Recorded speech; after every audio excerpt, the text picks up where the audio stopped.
कैसा लग रहा है? फर्स्ट टाइम वोटर हूँ। आप जब फर्स्ट टाइम वोट दिए थे तो आपके दिमाग में क्या था? मुझे काफी अच्छा लग रहा है। तुम मुझे राहुल कहला रही हो। मुखिया बन जाओ। नहीं। क्यों तो नहीं? पहले मेरी बात सुन लो आप। बिहार में बेरोजगार होने की वजह से मतलब बाहर जाना पड़ रहा है उनको। बिहार में तो कुछ नहीं है। कॉलेजेस में वहाँ पे जाके एक्सेसिबिलिटी नहीं मिल पाती है। यहाँ पे तो रेप इतनी होती है, 6 महीने जेल हुआ उसके बाद छोड़ दिया जाता है उसको, फिर तो वही करेगा ना वो। हेल्थ इश्यूज हैं, सैनिटरी पैड से रिलेटेड इश्यूज हैं जो बिहार गवर्नमेंट ये कहती है कि हम फ्री में दे रहे हैं, वो अवेलेबल नहीं है हमारे लिए। वो बस कहने तक की स्कीम में वो बात रह गई है। वोट तो फ्री में मिलेगा, संविधान में लिखा है। हमारे यहाँ मर्डर बहुत ज्यादा होता है, दिन दहाड़े मार देते हैं। बस है लेकिन इसमें चढ़ते नहीं कि लड़का लोग छिड़खानी करते हैं, टच कर देते हैं, कमेंट कर देते हैं। लाइट नहीं है, अंधेरे है।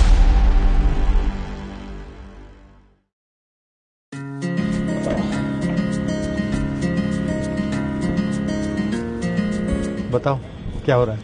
हम एक्चुअली ना राहुल, हमारी बातचीत इस बार के इलेक्शन में हम फर्स्ट टाइम, जो हमारे साथी हम फर्स्ट टाइम वोटर्स हैं, और हम यहाँ पे हमारी जो इस इलेक्शन से इस बार की जो हमारी फर्स्ट वोट है उससे जो हमारी एक्सपेक्टेशंस है, हमारी जो उम्मीदें हैं, जैसे basically education, safety, job, equal rights, हम उससे रिलेटेड यहाँ पे आपसे बातचीत करना चाहते हैं। बताओ कैसा लग रहा है? फर्स्ट टाइम वोटर हूँ। वेरी मच एक्साइटेड से। हाँ, वेरी मच एक्साइटेड। अच्छा, तो आपका प्लान क्या है वोट छोड़कर?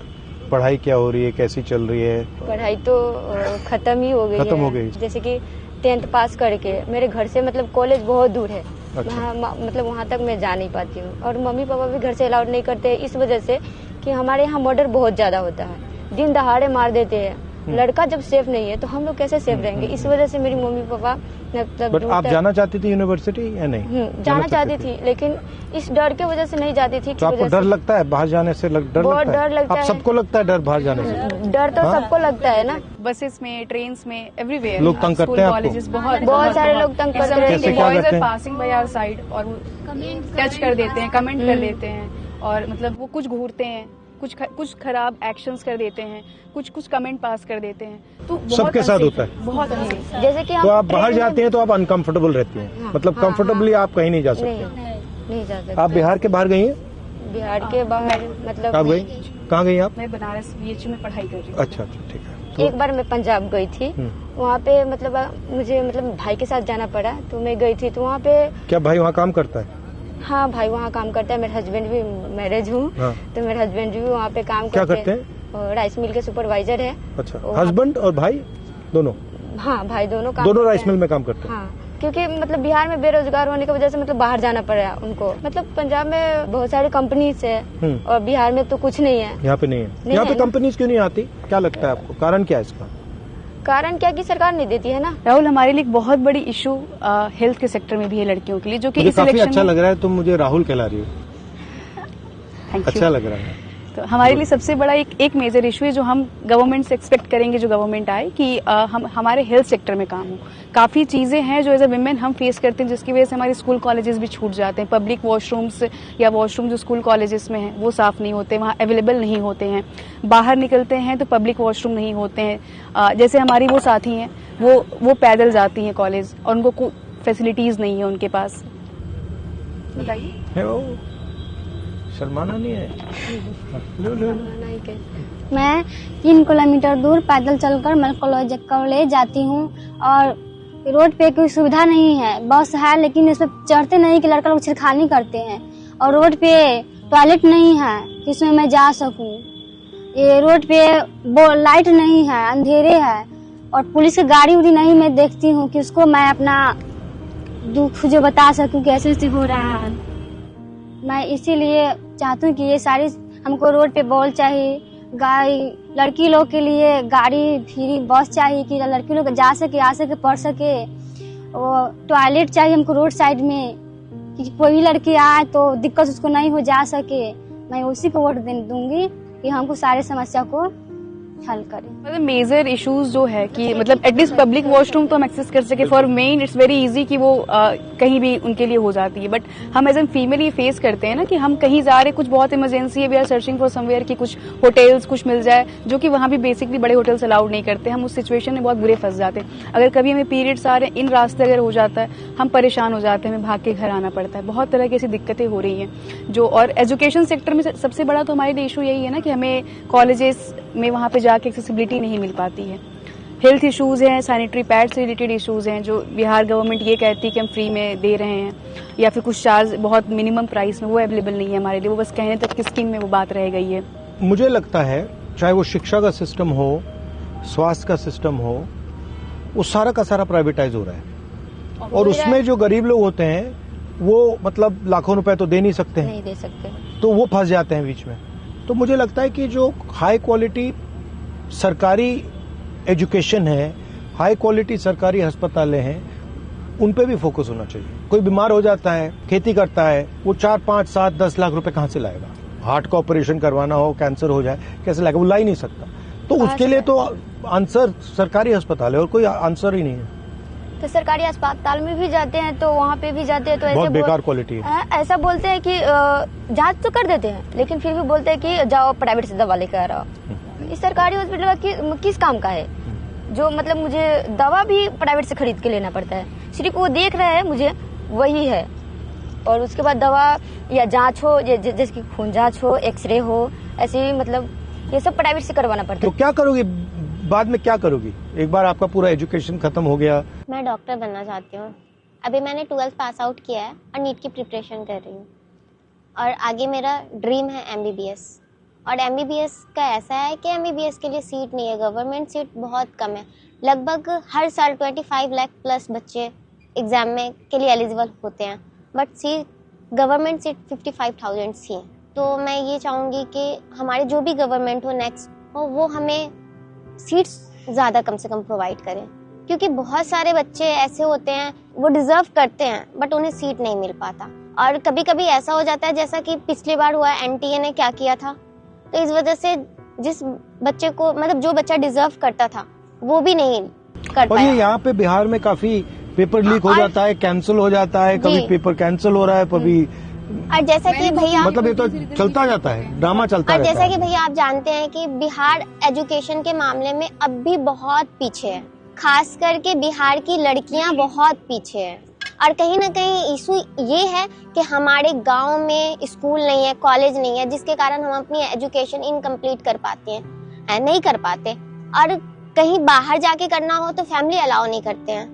अगर वो चीज़, वो सुविधा अगर हमारे गांव में हो, हमारे गांव में अगर स्कूल हो, कॉलेज हो, तो हम कर पाएंगे, हम अपनी एजुकेशन कंप्लीट कर पाएंगे। कहीं ना कहीं हमें वो उम्मीद होती है, चाहत होती है कि हम कुछ करें, पर वो फैसिलिटीज नहीं मिल पाती है जो कि गवर्नमेंट को प्रोवाइड करनी चाहिए थी, जिस वजह से हम अपनी एजुकेशन इनकम्प्लीट करके छोड़ देते हैं। जो मतलब थोड़ा अमीर है वो तो अपने बच्चे को प्राइवेट में भेजते हैं, सरकारी बनी किस लिए, मतलब उसमें तो हम सब लोग जाते पढ़ने ना, तो अमीर लोग प्राइवेट स्कूल में पढ़ाते हैं अपने बच्चे को, और जो गरीब लोग हैं वो जाते हैं सरकारी में। कैसे पास होगा? आप देखते हो कि भाई ये अमीर लोग हैं, इनको सब कुछ मिल रहा है, हाँ, सब कुछ मिल और रहा है, आपको अपॉर्चुनिटीज नहीं मिल रही हैं, तो आपको क्या लगता है, मतलब आपको खराब लगता है या आप इसको एक्सेप्ट कर लेती हैं, क्या है? बहुत खराब लगता है, मतलब बट आप एक्सेप्ट कर लेती हैं, मान लेती हैं इस बात को, एक्सेप्ट कर लेती हैं, हाँ ठीक है। क्योंकि मतलब कोई सुनने ही नहीं आता है। जैसे कि आप, मतलब मुझे तो ऐसा लग रहा है कि मतलब आप इतने बड़ा होकर मुझसे मिलने आए, और मैं भी आपसे मिलने आई। मेरे गांव का मुखिया जो है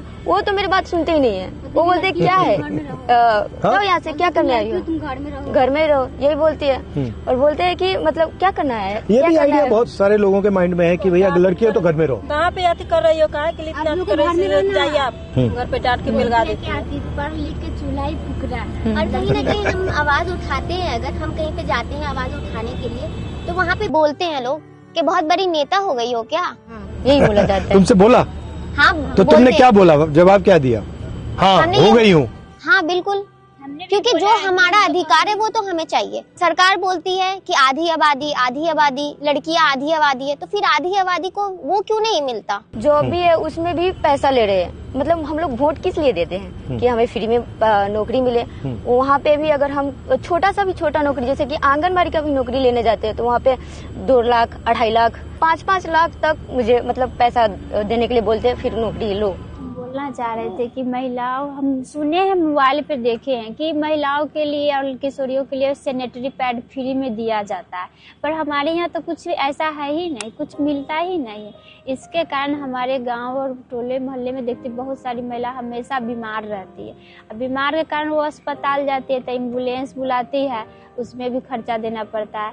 आशा को बुलाया तो वो भी खर्चा मांगती है। सरकारी अस्पताल पे जाए तो सरकारी अस्पताल में अच्छी मतलब कि क्वालिटी नहीं रहती है। जांच वगैरह करने के लिए प्राइवेट में भेज दिया जाता है। तो फ्री में देना चाहिए सैनिटरी नैपकिन, फ्री में देना चाहिए, हर मंथ देना चाहिए। मेरा कहना ये कि फ्री में नहीं तो कम से कम रेंज में भी दिया जाए तो हर घर जो उसे तो लग्जरियस प्रोडक्ट गवर्नमेंट क्लेम कर चुकी है ना, जिसका टैक्स वो ले रही है, उस पे भी टैक्स होते हैं हमारे लिए, तो वो हमारी सबसे नीडेड चीज है। हर मंथ उसकी जरूरत होती है हमें, हर मंथ जरूरत पड़ते तो हर मंथ मिलना चाहिए।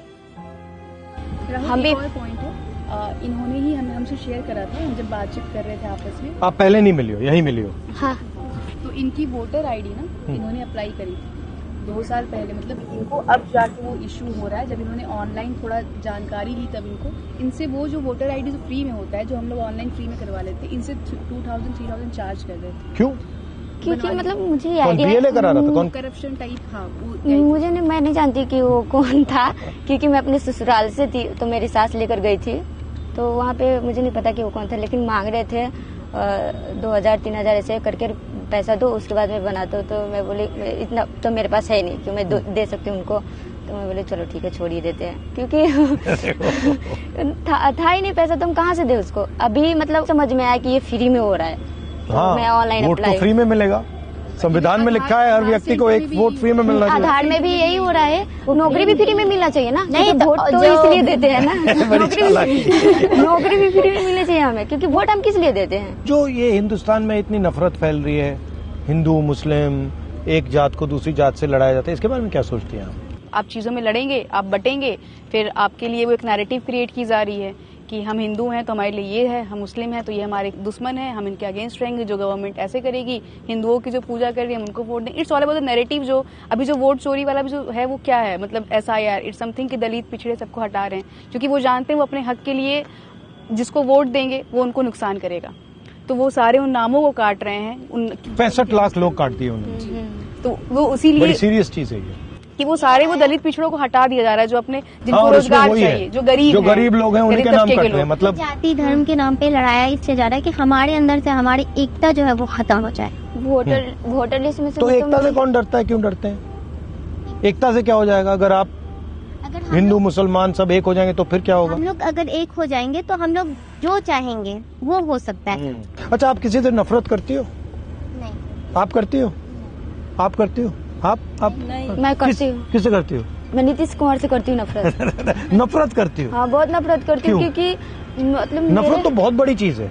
हाँ, इसलिए नफरत करती हूँ कि मेरे यहाँ दिन दहाड़े मर्डर होती है और उस पर कोई एक्शन नहीं लेते। मैं अपना आँख से देखती हूँ, सीधा बीच बाच ही फाड़ दिया जा रहा है। यहाँ पे तो रेप इतनी होती है, रेप में भी मतलब कोई केसेस मतलब ले लेते हैं, लेकिन उस पर कोई मतलब कार्रवाई नहीं। जैसे कि मतलब 6 महीने जेल हुआ, साल भर जेल हुई, उसके बाद छोड़ दिया जाता है उसको, फिर तो वही करेगा ना वो, फिर मतलब कोई अच्छी नहीं होता है, छोड़ देता है ना, फिर कोई अच्छी होना चाहिए ना, सजा होना चाहिए। नफरत आपको नहीं होनी चाहिए, गुस्सा हो सकता है, हाँ, गुस्सा, इरिटेशन हो सकती है कि यहाँ ये ठीक नहीं, नफरत क्योंकि उन्होंने जो नफरत इसलिए होना मतलब ऐसा नफरत से आप अंधी हो जाओगी। क्यों नहीं करते हैं वो, मतलब अगर वो अगर करे, मतलब कार्रवाई करे, तुम करो। कैसे करूँ, क्योंकि सुनता ही नहीं है ना। अब सुनाओ, पुलिस कौन सुने आएगा? जैसे आप सुन रहे हो, अब मैं सुन रहा हूँ, सुना दिया तुमने मुझे। आप सुन रहे हो, क्योंकि जैसे कि मतलब अपने मैं बोली थी ना कि मतलब अपने गांव के मुखिया के भी जाके बोलती हूँ ऐसा कि तो मुखिया बन जाओ। नहीं, क्यों तो नहीं? वो मतलब पहले मेरी बात सुन लो आप। वो बोल रहे हैं कि मैं जाती हूँ उनके पास, मतलब कुछ भी शिकायत करने, तो तुम नेता हो क्या, निकलो यहाँ से, क्या करने आई हो, हम लोगों के बीच में क्या करने आई हो, क्या काम है, निकलो ना। नहीं वो आदत ऐसे कर देते बात हैं। सुनता है ना, वो बस बात मतलब सुनता मेरे है, गांव कोई का अपनी मुखिया बात हो गया, जो सुनता मुझे है। जानता है मैं उनको जानती हूँ, वो ऐसा बोल रहा है तो दूसरा ने तो कहीं सुनेंगे। और मुझे तो तुम्हें ये मुखिया बन जाना चाहिए। इस बात से खुशी हो तुम रही मुझसे है कहो अब मैं मुखिया बनूंगी, मुझे तो इस अब बात मैं से नेता हूँ, अब मैं तुम्हें हराऊंगी। मुझे तो इस बात से खुशी हो रही है कि मतलब इतने बड़े नेता जो मुझे सुनने आए। राहुल, एक क्वेश्चन थी हाँ, बताओ। कि हम सब तो फर्स्ट वोटर्स हैं, तो ये हमारी जो थी कि हम मतलब हम किस बेसिस पे वोट करेंगे, हमारी डिमांड्स क्या होंगी, ये सारी चीजें हमने आपसे शेयर करी। आप जब फर्स्ट टाइम वोट दिए थे, आप कब दिए थे और आपके दिमाग में क्या था कि आपको अपना वोट क्यों डालना है? मैंने तो कांग्रेस को वोट दिया। वो तो मेरे लिए लॉजिकल था। नहीं, बट बताता हूँ व्हाई। क्योंकि उस टाइम शायद आज से भी ज्यादा नफरत फैल रही थी, और मुझे लगता है कि जो पॉलिटिकल पार्टीज लोगों को जोड़ती हैं, जो बांटती नहीं है, वो देश के लिए बेहतर है। जो पॉलिटिकल पार्टी बांट रही है, किसी को हिंदू हो, मुस्लिम हो, सिख हो, क्रिश्चियन हो, या वो, उससे मुझे लगता है कि देश कमजोर होता है। तो उस टाइम मैंने इस बेसिस पे वोट किया। जनरली मैं इसी बेसिस पे वोट करता हूँ। मुझे लगता है जो पॉलिसीज का गरीब लोगों को फायदा होना चाहिए। तो जो पार्टीज सारा का सारा काम जैसे अंबानी, अदानी, इन लोगों ने करते हैं, तो उसमें मुझे इंटरेस्ट नहीं है। क्योंकि मैं चाहता हूं कि ज़्यादा से ज़्यादा लोग विकास में पार्टिसिपेट करें, ज़्यादा से ज़्यादा लोगों को फ़ायदा मिले। तो ये मेरी थिंकिंग है। आप यात्रा कर रहे हैं बिहार में, हमने कुछ इश्यूज बताए आपको, हमारे कुछ ऐसा, तो हाउ डिड यू फील? एक बात मैंने नोटिस की है, बिहार में ठीक है एजुकेशन फैसिलिटीज कम है, बट इंटेलिजेंस बहुत है, मतलब अनलिमिटेड है। तो मुझे, जब मैं यहाँ बैठा हूँ, मैं आपकी बात सुन रहा हूँ, मुझे लग रहा है कि भाई इतनी कैपेबिलिटी है, इसको जाया क्यों कर रहे हैं? मतलब आप में इतनी क्षमता है, इतना टैलेंट है, उसको मतलब इसको ऐसे ही छोड़ दिया है कि भैया इसका कोई मतलब ही नहीं है, इसको बदलना चाहिए। अब बदलना आसान नहीं है, टाइम लगेगा, वो अलग बात है। अनलिमिटेड पॉलिटिकल अवेयरनेस है, समझ जाते हैं लोग, एक सेकंड में समझ जाते हैं, मतलब कंफ्यूजन नहीं है। चलो, बहुत अच्छा लगा आपसे मिलकर, थैंक यू। फिर भी मैं एक बात कहना चाहूंगी, एज अ फर्स्ट वोटर, जो कि अभी अधूरी रह गई है ये बात। हम उस सरकार को वोट देना चाहती हैं जो हमारे लिए शिक्षा को लेकर के काम करे, और ये स्वास्थ्य को लेकर के काम करे, और जो भी हमें फैसिलिटीज मिलनी चाहिए एज अ गर्ल, वो हमें प्रोवाइड करे, जो कि हमारी सरकार नहीं करती। हमारे सेफ्टी के लिए भी कुछ भी नहीं करती।